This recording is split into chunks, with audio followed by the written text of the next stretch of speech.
me and Ben are here to talk about the Battle of Verdun. It was the longest single battle of World War I, and it was fought by the French for the Allies and the Germans. And the aim of the war was to bleed the French army to death, as opposed to trying to gain land, which is what had been happening before. And as you can see there, it took place from the 21st February to 16th December. Here are the generals.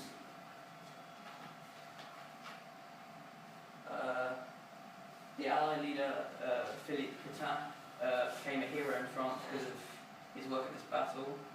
And again, in reference to Ali's one, Eric von Falkenhayn was in this battle as well. And yeah, Ben, do you want to answer?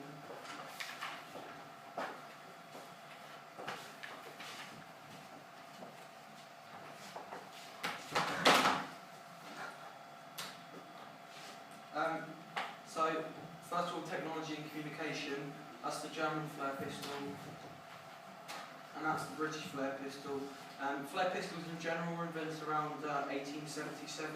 This was one of the first major wars they were used in. So, message shells, they were used to send written messages up and down the line, so they were quite key in communicating.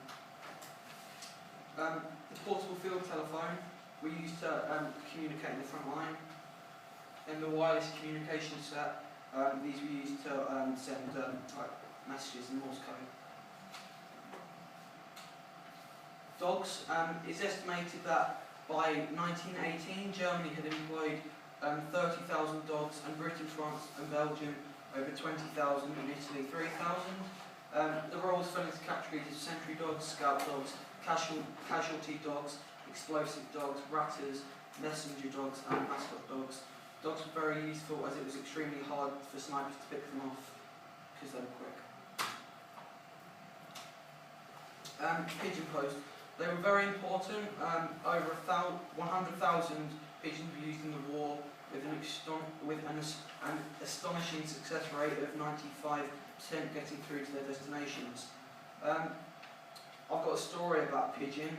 194 soldiers were trapped by German soldiers, and they were cut off from any Allied soldiers, and they had no working radios, so the only chance they had of alerting anyone of their whereabouts was a pigeon.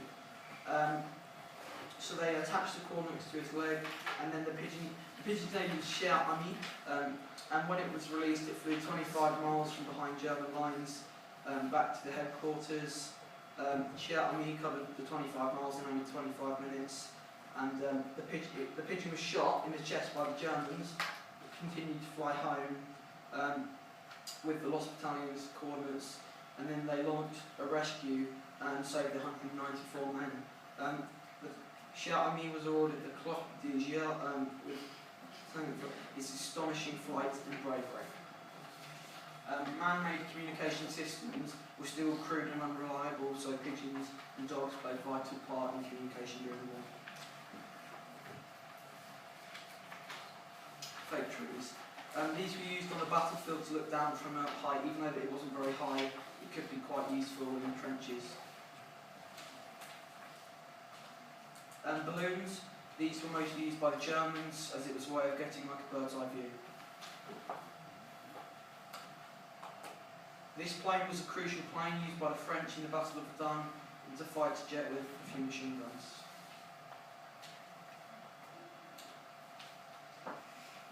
Flamethrowers.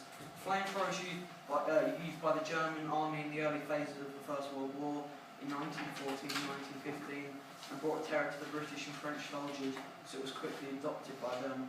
The flamethrower were used in large numbers for the first time to help the Germans advance the 8 miles they needed to capture Verdun. It proved very effective for the Germans, however it did not for the British and French when they started to use it.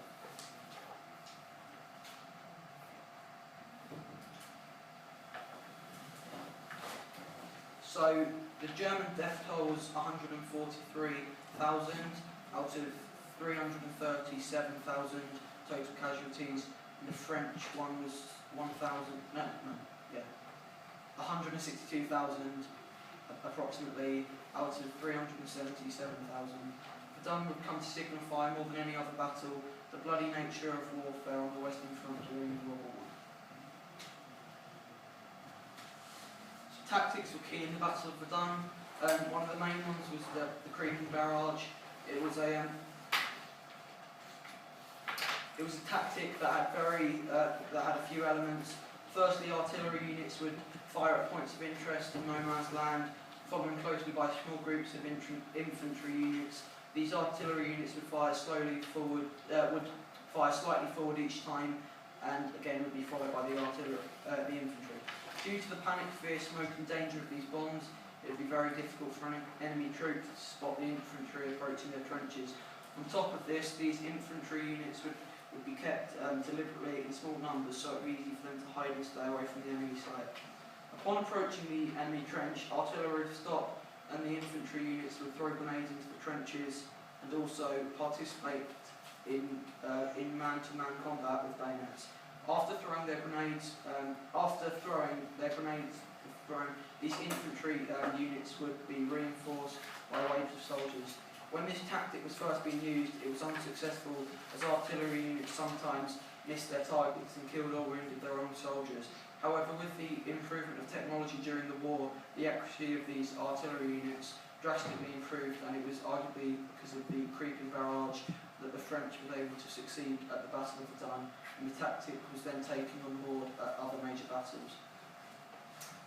Gas attacks. The idea of a gas attack was to injure and clear enemy trenches. The most common gases used at Verdun and Passchendaele were mustard gas and phosphine gas. Soldiers could protect themselves from these gas agents by wearing gas masks. However, mustard gas and phosphine gas still managed to injure and kill thousands of troops. Mustard gas caused injuries such as severe burns, internal and external bleeding, blindness, blisters, and attacked the bronchial tubes. Mustard gas also had a lingering effect and could stay active within the mud surrounding the trenches. Phosphine gas was even more deadly than mustard gas. It was more or less odorless and therefore very hard to detect. It had very deadly effects. Over 36,000 tonnes of that gas was manufactured during the war, of which France and Germany mainly used. 100,000 soldiers died as a result of chemical weapons, and around 85% of the deaths were as a result of phosphine gas. Britain, however, was able to develop a protective measure of these gases by developing pH gas armor. Preparatory artillery bombing. Artillery bombing was used commonly at various battles throughout World War I. The preparatory bombardment was when the beginning of the artillery barrage would take place for hours and sometimes days. The aim of this was to wipe out soldiers in enemy frontline trenches as well as destroy those trenches. This would then be followed by waves of infantry attacking the trenches in case there was any enemy soldiers left. Infantry soldiers would then occupy the enemy trenches and in this way gain more land. However, the tactic was flawed as enemy soldiers like Germans did at Verdun, as well as at Somme and Passchendaele, could go into the bunkers or take cover. Going over the top. This was one of the most controversial and suicidal tactics ever to be used in World War I. Because of the stalemate trench warfare caused, waves of soldiers were literally sent over the top of trenches and run towards enemy soldiers through no man's land to attempt to break this stalemate.